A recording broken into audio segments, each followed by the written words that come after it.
Vamos ler então o Salmo 37. Nós vamos ler apenas o verso 1 e o verso 2. O Salmo 37 tem 40 versículos. Só que os versos a seguir, ou seja, todos eles, Davi está se utilizando de uma linguagem diferente para retratar o mesmo assunto. O tema central aqui do Salmo 37, Davi está tratando aqui justamente sobre essa aparente prosperidade dos pecadores, dos homens maus. E ele diz que nós, o cristão, ele não deveria sentir inveja da prosperidade dos ímpios. E eu sei que todas as vezes, pelo menos, ou inúmeras vezes, nós somos tentados a sentir inveja dos ímpios. Sei que algumas pessoas dizem, mas eu não sinto inveja. Além de invejoso, provavelmente você seja mentiroso, ou você não se conhece. Essa é a grande realidade. Não é que os ímpios são invejosos e o crente não é. Não, os ímpios são invejosos. Muitos deles não reconhecem. E o crente ele também é invejoso. A diferença é que Deus abre os nossos olhos, quebrando o nosso coração, e nos faz enxergar essa nossa podridão, quão invejosos nós somos. E Davi está dizendo, olha, nós não podemos fazer isso.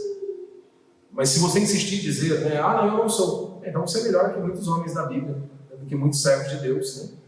Ou talvez a Escritura esteja errada, com relação ao homem. Eu prefiro ficar com a Escritura. E aqui quando Davi escreve este salmo, Davi já estava com uma idade avançada. Então Davi já havia passado por muitos problemas, por circunstâncias adversas, enfrentado guerra, muitos problemas familiares e muitas coisas. Ou seja, agora já em ditosa velhice e com muita sabedoria, Davi olha para trás e diz assim o seguinte, que eu e você nós não deveríamos sentir inveja dos ímpios, da prosperidade dos ímpios. Imagine, você olha para duas pessoas, um está ali à margem da lei, faz tudo que é errado, mente, rouba, só que aí você olha, o cara está com um carrão na garagem, está com um carrão importado, está com uma casona lá, uma casona gigantesca, parece que ele está se dando bem pra caramba. E aí você olha para o outro, para aquele que decidiu viver uma vida reta, santa, justa e piedosa, ou seja, para o cristão, se assim podemos chamá-lo, podemos identificá-lo como cristão, aquele que decidiu viver uma vida reta, santa, justa e piedosa, e parece que ele está ali enfrentando inúmeras dificuldades, inclusive até para honrar os compromissos do mês. E aí é claro que uma pergunta vai gritar dentro da nossa alma: vale a pena ser bom? Vale a pena ser bom num país como o nosso, por exemplo, onde temos um ladrão no poder, onde quando nós olhamos para a Suprema Corte do nosso país, aqueles homens que deveriam zelar pela Constituição, aqueles homens que deveriam cuidar da população, ou pelo menos proteger os indefesos, a maioria deles pelo menos não estão nem aí, ou na maioria das vezes até trabalham de maneira contrária com relação a esses pontos que eu acabei de destacar. Claro que vai surgir essa pergunta: vale a pena ser bom? Vale a pena ser justo num país podre como o nosso?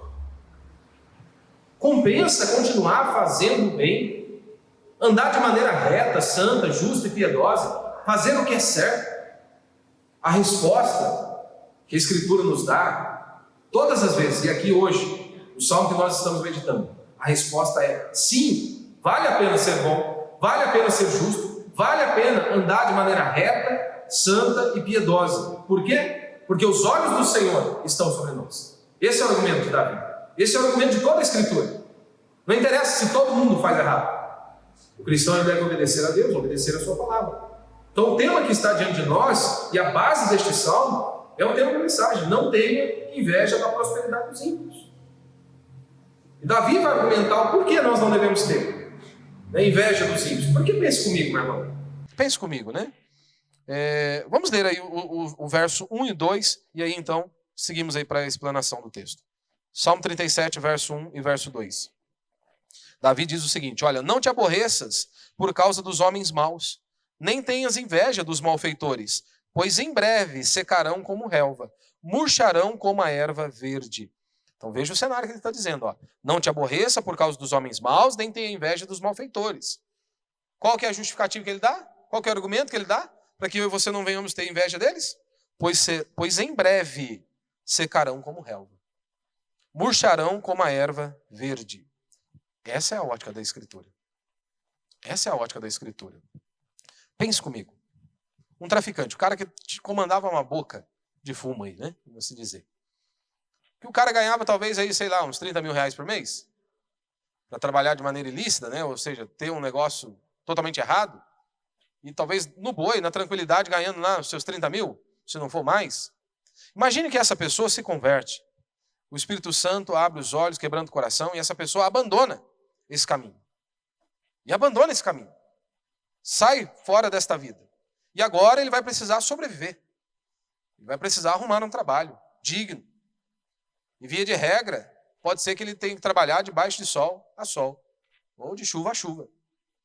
E se conseguir um salário razoável, talvez ele vá ganhar lá os seus 3 mil reais por mês.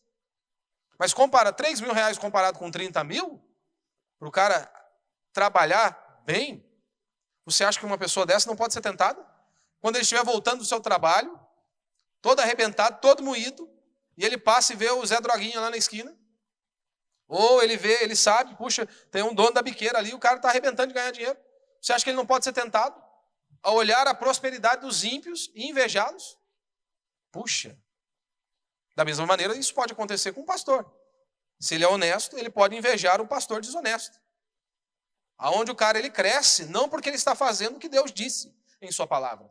É justamente o oposto, ele está avançando e aos olhos deste mundo está alcançando muito êxito. Mas ele não está se submetendo a Deus. E aí um pastor honesto, ele pode deixar os olhos dele brilhar por conta destas coisas e ele pode sentir inveja num pastor desonesto. Pense comigo, um cristão, né, que ele pode ter, sei lá, uma farmácia, um supermercado, ou uma casa de material de construção. Mas o cara é crente de verdade. Aí ele olha para o vizinho dele da esquina, o concorrente, e de repente as cargas chegam só de madrugada. Não entrega nada no horário comercial. Você me entende, né? Provavelmente seja uma carga roubada. E aí ele também recebeu a mesma oferta para comprar a carga roubada. E é claro, iria lucrar muito em cima disso. Só que ele tem princípios, ele tem valores. E ele sabe que ao rejeitar isso, com certeza o outro da esquina vai abraçar a ideia. E ele vai ganhar muito dinheiro em cima disso. Você acha que um cristão não é tentado? Que ele não vai ser tentado ao ver a prosperidade do ímpio? Pense comigo, lá no seu trabalho, via de regra, se você é um cristão genuíno, tudo que você faz para a glória de Deus. Para que Deus seja exaltado por meio da sua vida. No seu trabalho não muda, né? Você faz para a glória de Deus.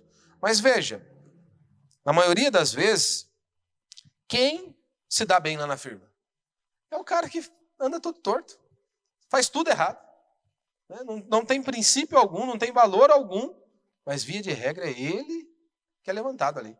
É ele que recebe uma promoção, é ele que é aplaudido, é ele que as pessoas, né? Puxa, fenomenal. Fenomenal.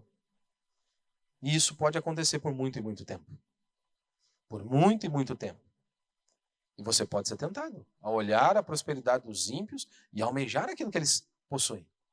Mesmo que, como diz aqui o salmista, descansa, ele vai dizer isso no verso 7, descansa, fica tranquilo. Porque o que esses homens estão obtendo, ou estão construindo, não é algo lícito. Pelo contrário. Pelo contrário, e eu não estou dizendo aqui, em hipótese alguma, que toda pessoa que ela é bem-sucedida, que ela possui dinheiro, que é um picareta. Não estou dizendo isso. Não me entenda mal. Mas nós sabemos que há muitos que se enriqueceram justamente trilhando esse caminho. Então é disso que esse texto trata.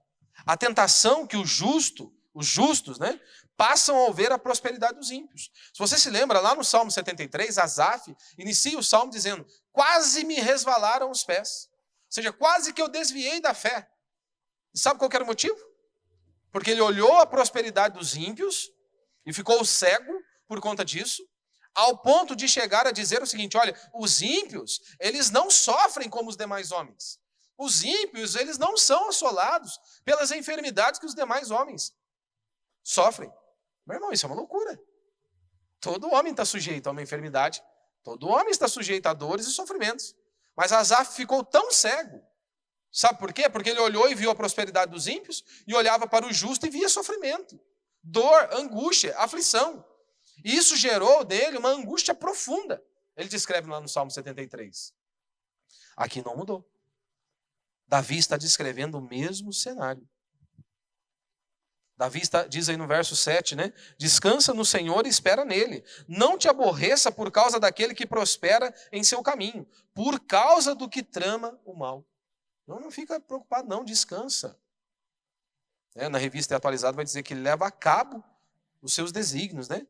Mais desígnios, ou seja, o que ele planeja dá certo. Davi está dizendo, olha, não se preocupe com isso não, descansa em Deus. Parece que eles estão crescendo como árvore, ele vai dizer lá no verso 35. Então a tônica aí, meu irmão, não inveje o ímpio. E ele diz aí no verso 1, não te aborreça por causa dos homens maus. O que ele está dizendo aqui com o não te aborreça? Será se Davi está dizendo, olha, não se importe com a maldade humana? É isso? É impossível que seja isso. É impossível que eu e você não devemos ficar indignados ao ver a maldade humana. Não é isso que o texto está dizendo. Porque lá no Salmo 7, o salmista vai dizer que Deus sente indignação todos os dias ao ver a maldade humana. Se Deus fica indignado ao ver a maldade humana, nós deveríamos, o cristão genuíno, ele deveria ter o mesmo sentimento. Ele não deveria olhar para essa maldade, para toda essa podridão e achar que isso é normal. E se acomodar, e se amoldar.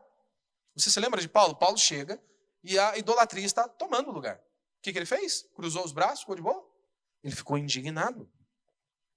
Então a ideia aqui não é para você aprender a conviver com o mal, a tolerar a injustiça. Não é isso. Jamais o texto bíblico vai dizer algo assim. Mas a ideia aqui do Salmo, o princípio aqui no Salmo é, se há um homem cometendo injustiça e prosperando, não fica com inveja dele não. Não pense em desistir de ser justo. Não pense em deixar de fazer aquilo que é reto, aquilo que agrada a Deus. Porque você olha o homem mau e ele está prosperando. Jamais faça isso. Como o Asaf vai dizer, quase me resvalaram os pés. Ou seja, ele quase perdeu a fé ao ver a prosperidade dos homens maus. Quando que a chave virou? Você se lembra? Lá no Salmo 73, lá no verso 18, se não me falha a memória, ele diz, até que entrei no santuário de Deus. E atinei, eu prestei atenção, eu meditei, eu analisei o final dos ímpios. E aí então a chave mudou. Então, qual é a cura, né, para a inveja? Primeiro, e 3 pontos apenas, aí, de maneira breve. Primeiro, o sucesso deles é momentâneo e a condenação eterna.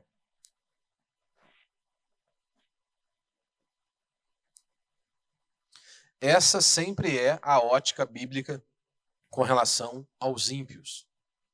Essa sempre é a descrição bíblica com relação aos ímpios. O sucesso deles é momentâneo e a condenação é eterna.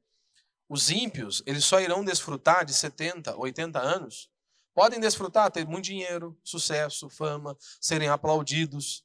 Mas é só isso que eles irão desfrutar se não houver arrependimento de pecado e confissão de fé em Cristo Jesus. É só isso. Só que aqui eu dou um bug na cabeça de muita pessoa, né? Muitas pessoas.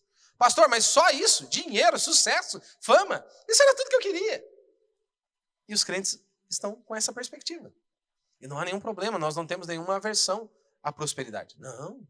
Oramos para que você prospere financeiramente, que Deus possa te abençoar. O problema é quando você coloca o dinheiro como seu projeto de vida, seu propósito existencial. E aí então você é capaz de fazer de tudo para obter isso. Nem se for preciso negar as verdades. Nem se for preciso abrir mão de seus valores.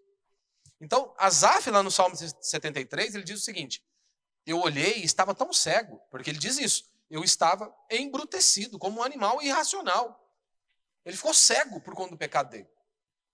Tão indignado ali, e tão assim, desnorteado ao ver o ímpio prosperando e ele sofrendo, que ele falou absurdos. Até que entrei no santuário de Deus e atinei, eu prestei atenção, eu meditei no fim deles. E aí ele diz o seguinte, tu os coloca em lugares escorregadios. Ou seja, primeiro ele diz, olha, eu quase escorreguei da fé. Mas quando ele para, medita, analisa, fala, não, é eles que estão em lugares escorregadios. E ele diz, tu os coloca em lugares escorregadios. Aqui no Salmo 32, depois 37, se você puder aí meditar na sua casa, e você vai ver que ele vai utilizar a mesma linguagem, palavras diferentes para retratar o mesmo ponto. No verso 2, ele descreve o ímpio da seguinte maneira, olha, eles vão murchar como a relva. No verso 9, eles vão dizer, olha, os malfeitores serão exterminados. Sei que talvez essa linguagem, né, exterminados para nós, talvez esteja um pouco distante, que nós usamos isso mais para as pragas, né? Vamos exterminar as pragas, né? Você compra o veneno, né, para exterminar os bichos. Às vezes não morre não, mas a ideia era exterminar, acabar, aniquilar. Davi está dizendo assim sobre os ímpios: os malfeitores serão exterminados. No verso 10 ele vai dizer: olha, o ímpio não existirá. Verso 12, o seu dia está chegando. Verso 17, o braço dos ímpios serão quebrados. Essa é a linguagem bíblica. Fortíssima, não é? Para descrever o homem sem Deus. Porque ele já diz por meio da boca do profeta: olha, para os perversos, diz o meu Deus, não há paz. O texto não diz que eles não vão prosperar. O texto não diz que eles podem ser homens de sucesso, serem aplaudidos nesse mundo. Não, ele só diz: para o perverso, diz o meu Deus, não há paz. Perverso é todo aquele que não se arrependeu dos seus pecados, que não se dobrou diante de Cristo Jesus. Não é o adúltero apenas, o homicida, né? Que fala em perverso, às vezes nós já pensamos assim: ah, é o adúltero, é o homicida. Não, não, é todo aquele que não se arrependeu dos seus pecados. Mas veja, se, tratando dos ímpios, ele descreve que o sucesso deles é momentâneo e a condenação é eterna, o inverso também é verdadeiro. Quando trata-se do cristão genuíno, o sofrimento na vida do cristão é passageiro. A glória é eterna. O sofrimento é passageiro, a glória é eterna. Com isso não estou dizendo que é fácil. Não, imagine você olhar para uma pessoa que está enfrentando o câncer e ela sofrendo anos e anos com isso. Você acha que é fácil? Você simplesmente dizer: olha, o sofrimento é passageiro? Para aquela pessoa que tem que conviver uma vida inteira com uma limitação, seja física, ou intelectual, cognitiva. Imagine, a vida inteira. Uma vida, às vezes, de sofrimento. Mas mesmo assim, a Escritura diz: a nossa leve e momentânea tribulação. Todas as vezes que vai descrever a vida do cristão, o sofrimento é passageiro, a glória é eterna. Não é? Imagine Paulo na prisão, apenas com os seus livros e sua capa, passando e enfrentando horrores. Mas por que ele estava tão convicto, com uma fé inabalável? Porque ele tinha certeza em quem ele depositava a confiança. Ele tinha certeza e dependia única e exclusivamente do Senhor. Ele estava convicto em quem ele depositava a confiança. Ele tinha essa certeza. Agora, se a minha esperança e a sua esperança em Cristo se limita apenas a esta vida, como disse o apóstolo Paulo, nós somos os mais infelizes de toda a terra. A nossa leve e momentânea tribulação produz eterno peso de glória. Então, o sofrimento na vida de um cristão é passageiro. A glória é eterna. Como já disseram, né? 1 segundo no céu, você esquece uma vida de sofrimento. Porque veja, o que é 80 anos comparado com a eternidade? Não é? Alguns podem viver um pouquinho mais, desfrutar um pouquinho mais. Mas o que é 80 anos ou 100 anos comparado à eternidade? Não é nada. Então, mesmo que passássemos a vida inteira sofrendo, e não buscamos isso, mas estamos sujeitos a passar e a enfrentar, comparado com a eternidade, não é nada. Veja o que ele diz aí no verso 18. Ele vai fazer um contraste entre o ímpio e o crente. Verso 18. O Senhor conhece o dia dos íntegros, ou seja, aqueles que andam de maneira reta. E a herança deles permanecerá para sempre. Então, o justo, o íntegro, Deus o conhece e a herança deles permanecerá para sempre. Ou seja, o crente permanece. Olha o contraste aí no verso 20, descrevendo os ímpios. Mas os ímpios perecerão, e os inimigos do Senhor serão como a beleza das pastagens. Desaparecerão, sim, como a fumaça se desfarão. Então, olha o contraste que ele usa. O ímpio vai murchar, vai desaparecer. O cristão não, ele permanece para sempre. Então, como vencer aí a cura? Qual que é a cura para a inveja? Primeiro, visualize isso, o sucesso deles é momentâneo. A condenação é eterna. Segundo caminho aí, segunda cura aí para vencermos a inveja, deleite-se em Deus, verso 4. Agrada-te também do Senhor, e Ele satisfará o desejo do teu coração.Esse versículo, como muitos, é muito mal interpretado no meio evangélico, né? Agrada-te também do Senhor, e Ele satisfará o desejo do seu coração. O ímpio, ele se deleita nesses prazeres materiais e transitórios. O cara compra um carrão, é claro que ele vai sentir alegria. Claro. Ele é aplaudido pelos homens, ele vai sentir alegria. Nós amamos o aplauso dos homens, não é? Nós adoramos aquele velho bom tapinha nas costas, quando as pessoas dizem, olha, você é o máximo. O seu trabalho é excepcional. Nós adoramos. Até mesmo quando ajudamos as pessoas, esperamos isso, né? Em troca, esse reconhecimento. Agora Davi está dizendo o seguinte, olha, deleite-se em Deus. Ou seja, tenha prazer em Deus. E a tônica dele aqui é o seguinte, olha, deleite-se em Deus. Como, Davi? Ou seja, estar em comunhão com Ele, praticar a justiça. Essa é a definição que Davi está dando. Vocês devem se deleitar em Deus, ter prazer em Deus, e isso acontece de qual maneira? Estando em comunhão com Ele, praticando a justiça. Então eu sei que fica fácil nós entendermos ter prazer, por exemplo, na compra de um carro. Algo material. É fácil você entender isso, de sentir esse prazer, de ter aquela euforia, né? É fácil também você entender, ter prazer, quando, por exemplo, você beija alguém que você ama. É fácil, é algo material. É fácil, você está ali tocando na pessoa. Mas como se deleitar na comunhão? Ou como se deleitar em praticar a justiça? Porque é isso que o texto está dizendo. Veja, por exemplo, a pessoa que quer ser jogador de futebol.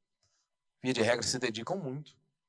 O cara treina pra caramba, abre mão desses prazeres, abre mão de muitas coisas. E aí, quando o cara vai lá e faz o gol e ganha a partida, ele tem prazer na vitória, que é algo imaterial. Mas ele tem prazer na vitória, porque você não pega a vitória. É algo palpável, não é? Mas você sente alegria pela superação, pelo suor que foi derramado. Aí Davi está dizendo, é isso. Nós devemos ter prazer, alegria, nos deleitar em Deus, que é algo infinitamente maior do que simplesmente ganhar uma partida de futebol. Mas isso não é uma missão fácil, não é? Porque, veja, como eu sempre digo, imagine a esposa olhar para o esposo e dizer o seguinte, olha, eu te amo, mas você não é a minha maior fonte de prazer. Pense bem. Eu te amo, a esposa olha para o marido e diz, eu te amo, mas você não é a minha maior fonte de prazer, de alegria. Todos ficariam chocados, né? Pasmados, como assim? Que absurdo é esse? Nós fazemos isso todos os dias com Deus, a todo instante. Nós dizemos num culto como esse, dizemos, Deus, tu és a minha fonte de alegria. Em ti eu me deleito, em ti eu tenho prazer. 10 minutos depois nós esquecemos.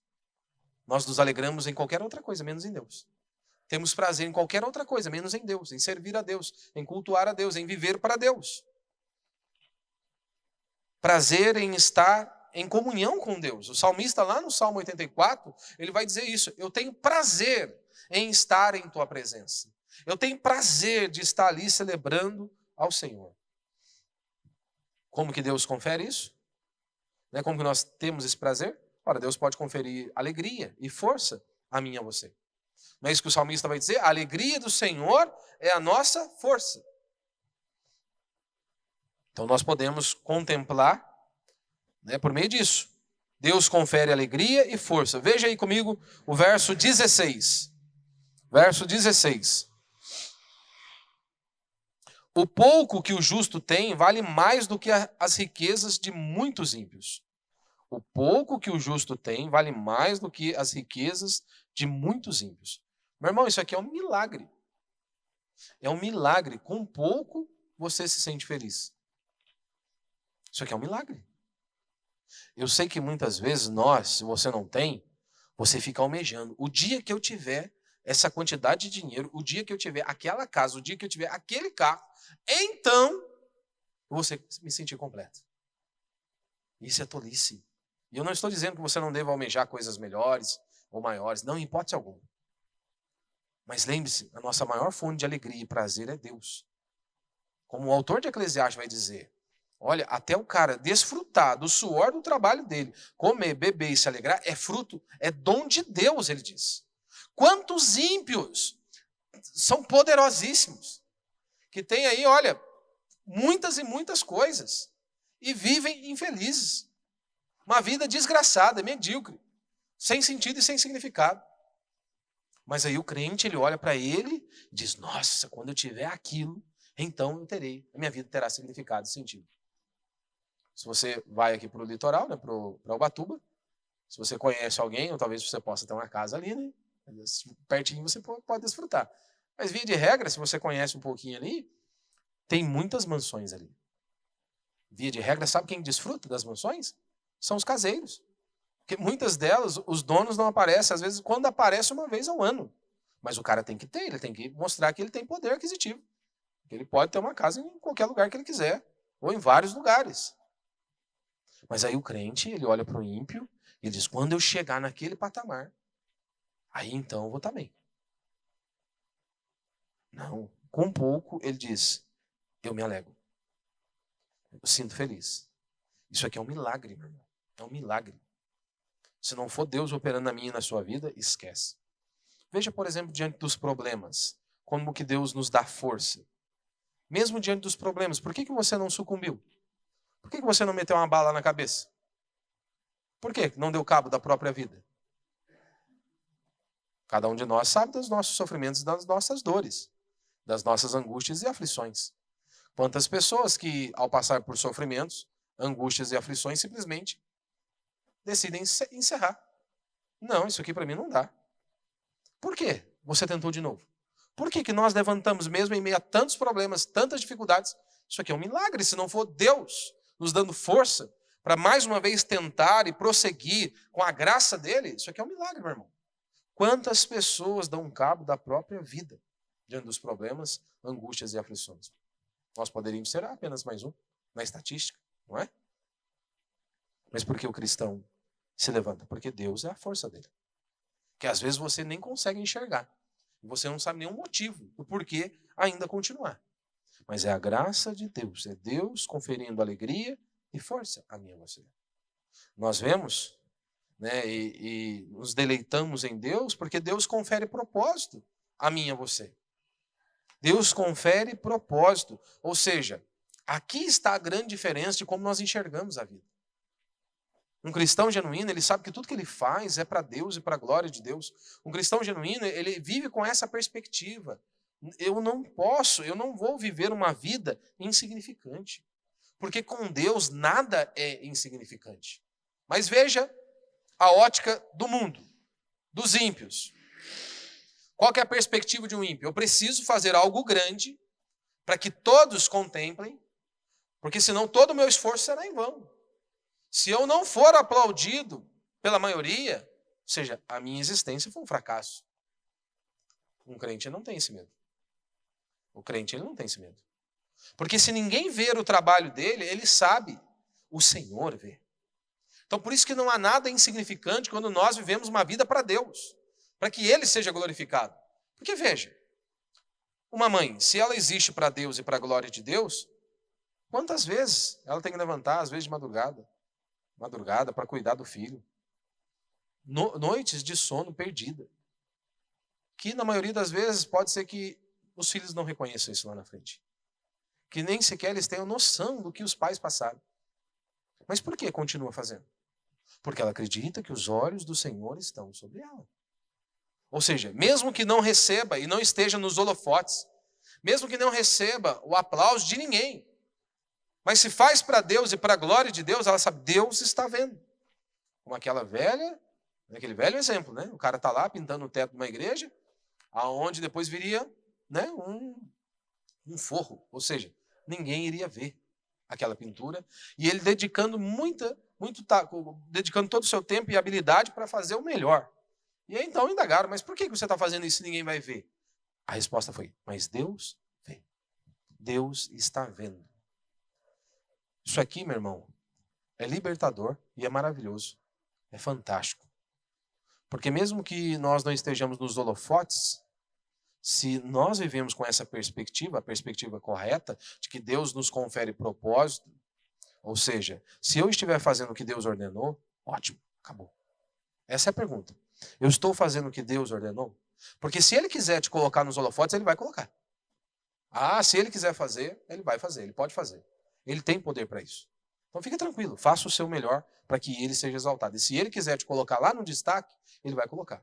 Agora, se ele não quiser também nos colocar no local de destaque, você pode terminar rejeitado por todos, pobre, numa cela, como, por exemplo, o apóstolo Paulo. Mas mesmo assim, firme, convicto, com uma fé inabalável, porque ele sabia que ele estava vivendo para Deus e para a glória de Deus. Agora a pergunta é, você se deleita com a justiça? Talvez a pergunta é, mas como se deleitar com a justiça? Voltando aqui ainda para o verso 5, no verso 4, ele diz, agrada-te do Senhor, e ele satisfará o desejo do teu coração. Muitas pessoas pegam esse versículo para dizer o seguinte, chegou lá a Filomena na igreja, só que ela está de olho lá no marido da Maria. Aí ela fala, não, eu vou me alegrar no Senhor, vou me deleitar no Senhor, e ele vai satisfazer o desejo do meu coração. Ele vai arrancar o marido da Maria e vai me dar. Eu estou falando um absurdo aqui, mas isso acontece. E não são poucas as vezes, não. Porque o texto está dizendo. É isso que Deus está dizendo? É isso que Deus está dizendo por meio da boca de Davi? Se eu me deleitar nele, ele fará os meus desejos carnais, vai realizar os meus desejos carnais? Claro que não é isso que o texto está dizendo. É impossível que seja isso. Mas ele diz, olha, agrada-te também do Senhor e ele satisfará o desejo do teu coração. A ideia aqui é o seguinte, caso você se deleite nele, ou seja, tenha prazer em Deus, alegria em Deus, e ele seja a sua maior fonte de prazer, é claro que esses seus desejos carnais, que ainda há no meio do seu coração, começarão a sumir. Ou seja, então a nossa vontade vai estar alinhada com a vontade de Deus, e aí ele vai satisfazer o desejo do nosso coração. Mas para isso, nós temos que nos deleitar nele, temos que ter prazer nele. Então, se nós tivermos o Senhor como a nossa maior fonte de prazer, as nossas vontades e os nossos desejos, é claro que também serão transformados. Então, esse aqui é um texto muito distorcido, muito distorcido, mas a ideia basicamente é essa. E por último, a cura aí para inveja é descanse. Descanse, Como diz aí no verso 7, descansa no Senhor e espera nele. Porque, meu irmão, em alguns momentos da nossa vida, a única coisa a ser feita é descansar. Não tem muito o que fazer. É descansar e confiar em Deus. Veja, por exemplo, e suportar aqueles momentos. Você se lembra de Josué e Caleb? Diz a palavra de Deus o seguinte, 45 anos se passaram desde que a palavra de Deus veio a nós. 45 anos. Se você se lembra, Deus reprovou uma geração inteira. Só restou os dois. Deus disse, eu não quero mais. Vocês foram rejeitados. O que aconteceu com Josué e Caleb, meu irmão? Eles tiveram que suportar. Deus falou assim, eu não vou. Eu não quero esta geração. Para de orar. Para de orar. O que restou a Josué e Caleb simplesmente foi suportar aquele momento e esperar e descansar em Deus. Mas esse suportar pela fé pode ser um descanso, porque se você se lembra, Josué e Caleb disseram isso. 45 anos se passaram desde que a palavra de Deus veio a nós. E a tônica do texto é, a nossa visão não foi alterada 1 milímetro. Ou seja, em outras palavras, o que eles estavam dizendo é, a nossa fé continua intacta desde quando nós recebemos a palavra de Deus. Ou seja, nós não duvidamos, nós confiamos, esperamos por este momento. Porque nós sabemos em quem temos depositado a nossa esperança. Ou seja, como nós suportamos pela fé. Isso pode ser um descanso. Como? Ora, nós temos paz na alma. Como que você pode descansar? Tendo certeza, ou seja, a fé na certeza do cumprimento das promessas de Deus. Não é isso que o autor de Hebreus, lá no capítulo 11, verso 1, vai dizer? A fé é a certeza das coisas que se esperam e a convicção de fatos que não se veem. A fé é a certeza das coisas que se esperam e a convicção de fatos que não se veem. Então, a ideia aqui no capítulo 37, mais uma vez, é ter essa esperança e depositar a fé e a esperança no cumprimento das promessas de Deus. Por isso que eu posso vencer. Mesmo que momentaneamente parece que o negócio está dando tudo errado. Mas eu posso descansar. No verso 4 ele diz que nós devemos ter satisfação. No verso 6 ele vai dizer, olha, a tua justiça há de brilhar. No verso 9 ele diz, olha, vai herdar a terra. No verso 17, olha, vai ter permanência. É a certeza sobre o amanhã que Davi está retratando.